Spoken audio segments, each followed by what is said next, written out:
This is Brent with Lykins Motorsports, and in the previous video, I hinted at the new DYNO MULE, and I picked that up today, and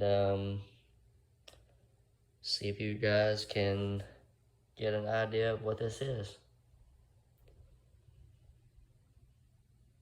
If you have a keen eye, you'll see that it's a Pontiac. If you know me, you know that I like underdogs. This is not a 400, it's not a 428, it's not a 455, it's not a 389, it is a 350. Out of a 1970 vehicle. The block cast number indicates it's a 1970 350.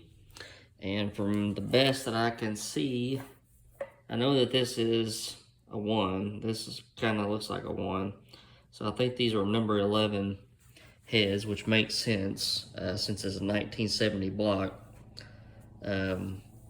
So this would have been for a 255 horsepower 350. It looks a whole lot better now. My engine stand was sagging so bad that I had to remove all the front dress. It had every accessory known to mankind on it. It had AC compressor, had alternator, power steering pump, the whole thing. I'll show you a picture here in a second of what it looked like when I got it. But this is a runner, which is kind of what I like. It'll end up on the dyno sooner or later, just to see. We'll do some checking here before we take it down there, though. I want to make sure that nothing's trashed under the valve covers, and put some new oil in it, new plugs, and I'll have to take the thermostat out and redo the water neck since the dyno does not use a thermostat. But there she be. And if you are wondering why I am turning my back on Fords, I'm not really turning my back on Fords.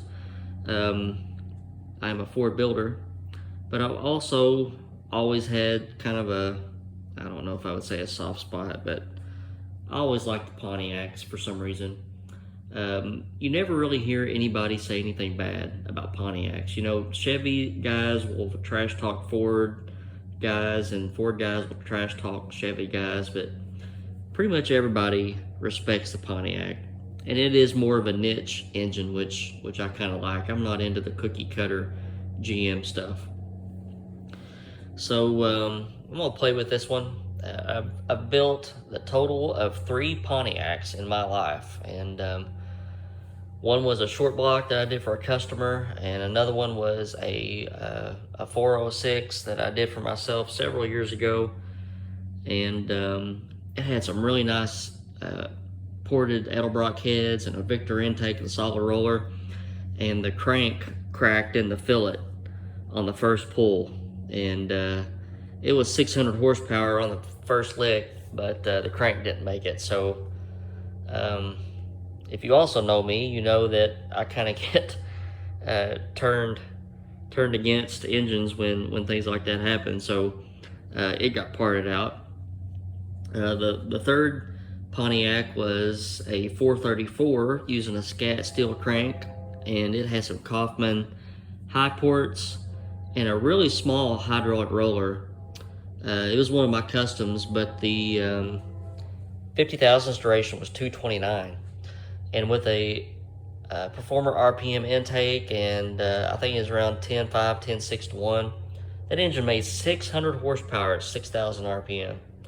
So, you know, I have respect for these engines, and in typical dyno mule engine fashion, we will do some upgrades, and we'll see what we can get out of this guy. So a couple things that I want your input on. First of all, the 352 FE that I did for the DYNO MULE, it was affectionately named JJ. Have yet to come up with a name for this one, so feel free to use some creative license and put what your thoughts are on a name in the comments below. Also, what's your thoughts on camshaft? I like high RPM stuff, so I can do that with a solid roller, a solid flat tappet. I can do it with a hydraulic roller. I am leaning towards a hydraulic roller just because most of your Pontiac guys that are on some of the forums, like Performance Years, they seem to think that there is only one hydraulic roller cam that'll work for the Pontiac stuff, and they also seem to think that you can't do a hydraulic roller without using solid roller lifters on it. So I think what I'm gonna do is, and you can let me know your opinion, but I think I'm gonna put a hydraulic roller in it and lighten up the valve train a little bit and make this a higher RPM screamer hydraulic roller motor. So let me know what you think on that. So from here on out, it's Friday evening here, and tomorrow, if I don't have anything else pressing, probably crack the valve covers, make sure everything's good to go under there, change the plugs, put some oil in it, prime the pump, see what we got.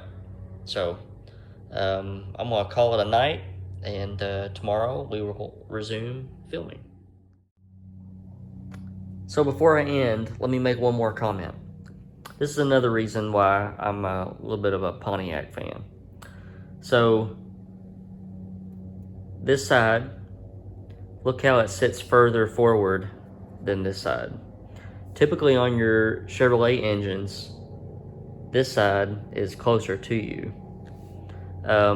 Pontiac is a little bit different. Now, it's still numbered 1357, 2468.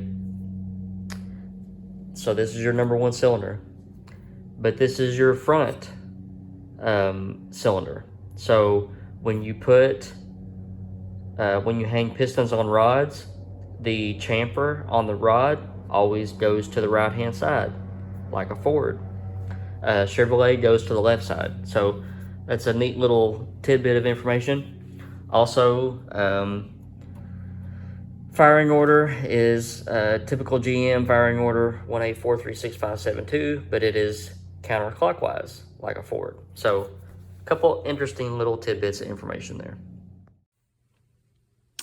Well, our plans were cut short. As you can see, just right after I ended the last bit of the video, popped the valve cover off just to see everything looked clean, and I didn't see any indicators of anything wrong.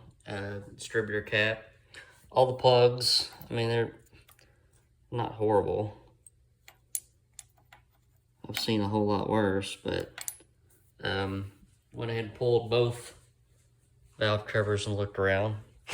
Then I put a breaker bar on the balancer bolt, and it'll rotate about 45 degrees, and then it hits something hard. So I backed all the rockers off and made sure there wasn't anything like a stuck valve, and it feels really solid down in the bottom end. So what's odd though is I got this from a core house, and they said it tested good, and they even said they'd give me a 6-month warranty with it. So I don't know what's happened between that point and this point, but